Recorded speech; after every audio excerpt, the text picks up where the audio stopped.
You know, we have this idea that our best decisions are the ones that are totally rational, completely stripped of any feeling. But what if that's not just wrong, but literally impossible for our brains? Today, we're going to dive into the hidden architecture of how we choose. We'll see why our brains are actually built to need emotional input to make any decision at all, and how this feeling-first system is actually a super fast cognitive tool, one that works way faster than logic. We'll also uncover the mental emergency protocol that gets triggered under pressure, and how it can completely shut down your ability to think clearly. So yeah, this is the core paradox, right? And this isn't some philosophical theory, it's a biological fact. There's this neuroscientist Antonio Damasio who studied patients with damage to the emotional centers of their brains, and what he found was just astounding. Without feelings, they couldn't make even the simplest choices, like what to eat for lunch. Think about that. Faced with endless options, they were just paralyzed because nothing felt better than anything else. So you see, emotion isn't some flaw in our logical machine. It's the foundation. It's the system that tells your brain what's even worth thinking about in the first place. And that question brings all this brain science right into our everyday lives, doesn't it?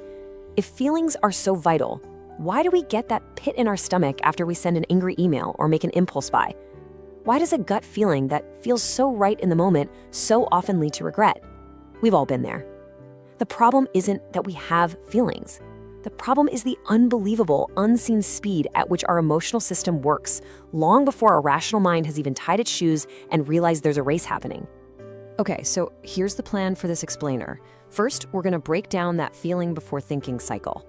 Then we'll map out the brain's two very different processing roads and watch the incredible millisecond race between them, a race logic almost always loses.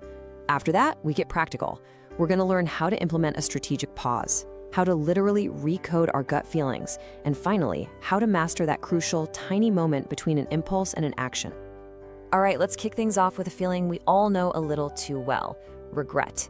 And this isn't just about bad luck. It's a predictable neurological cycle that can trap us into making the same kinds of mistakes over and over again. We call this the action regret cycle. You get that surge of fear about missing out, so you buy the stock. A flash of anger, and you say the thing you can never, ever take back. A wave of excitement, and you commit to something you just don't have time for. In these moments, your brain isn't failing you. It's doing exactly what it was designed to do: prioritize speed to keep you safe. It's an ancient survival mechanism. The problem is, that ancient safety switch isn't always a great fit for our modern world, where an impulsive comment can cause a lot more long-term damage than a predator in the bushes.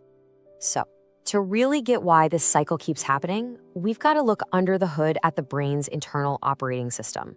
Just imagine it has two completely separate highways for processing the world, each built for a very different job. This table maps out our internal conflict perfectly. On one side, you've got the low road, your limbic system. It's instantaneous, it's automatic, and it runs on pure gut feeling. Its main job is to ask one question: is this safe or dangerous?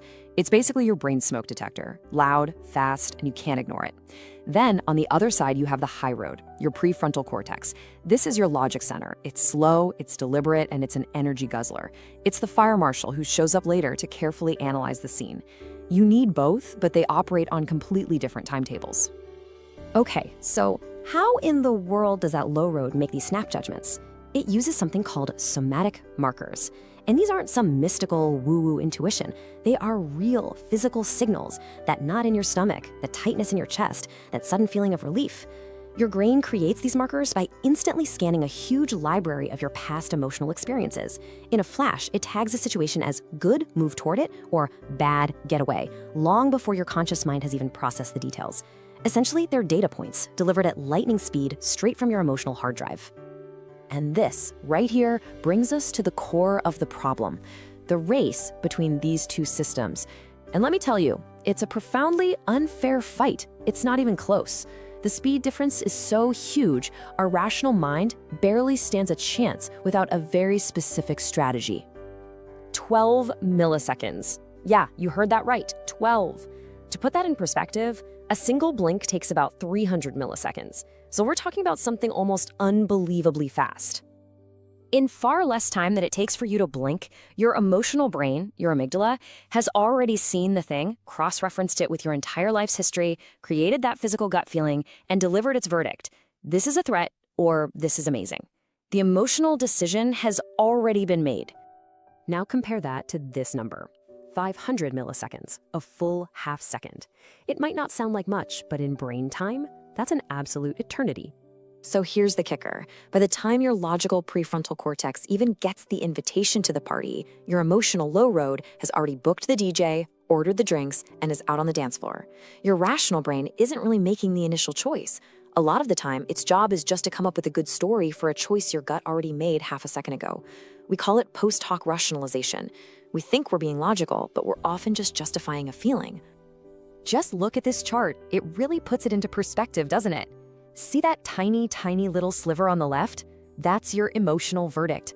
The huge bar next to it, that's your rational brain trying to catch up. Your brain isn't wired for a fair debate between feeling and logic. It's wired for feeling to win every single time, because for our ancestors, that speed was the difference between life and death. So why is the whole system rigged like this? Well, it's not a bug, it's a feature, an ancient and brilliant one. First, evolutionary efficiency. If you thought you saw a lion in the grass, you didn't have half a second to do a cost-benefit analysis. You had to react, now. Second, the metabolic cost. Thinking hard is, well, it's hard work for your brain. The logical high road burns a ton of glucose. The emotional low road is cheap and easy. And our brain, like any good system, loves to save energy. That's why when you're tired or stressed, you're much more likely to make an emotional choice. It's just the path of least resistance. Okay, so the race is rigged and logic is slow. It sounds kind of bleak, right? But it's not. Here's the good news. Since we can't make our rational brain faster, our only strategy is to slow down our response.